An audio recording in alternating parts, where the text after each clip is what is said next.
احنا جروب 5 باكو. عايز اقول لك حاجه بخصوص احنا اللي كنا واقفين ضد فرنسا وضد جروب زيكاس زوبر موستنج اللي كان بيدعم فرنسا.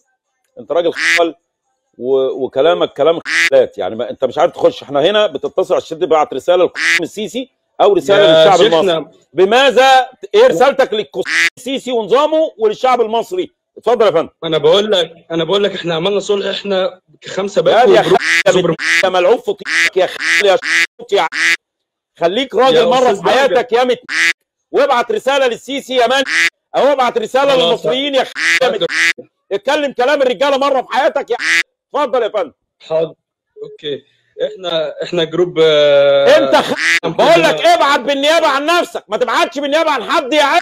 اتكلم عن نفسك بس، لا جروب بلخره على دماغك ودماغ اللي خلفوه. خليك راجل مره في حياتك يا حياتك هتتدمر يا مش هتلاقي تاكل قريب يا هتشحت يا عم، مش هتلاقي حد يشحتك.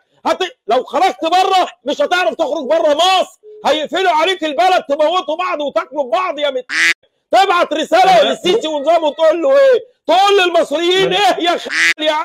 سيبك من الباكو ومن علبه السجاير ومن هوب السيجاره دلوقتي يا انت كمصري تقول له قسم السيسي ايه؟ خلاص والله هقول والله. احب اقول لكل الناس، طبعا احنا بنحب الشعب المصري تمام، وجروب 5 باكو بيحيي على كل المصريين وبيقول لهم ما تنزلوش، خليكم في بيوتكم. بهجت بياخد فطير. حلو. طب تقول للسيسي ايه امك بقى؟ احب اقول للسيسي احنا جروب 5 باكو عملنا صلح مع جروب زيكاس زوبر بوستنج. الزوبر بوستنج يعني سحبته من طيز يعني؟ زوبر بوستنج ده سحبته من طيز ولا لسه قاعد في طيز؟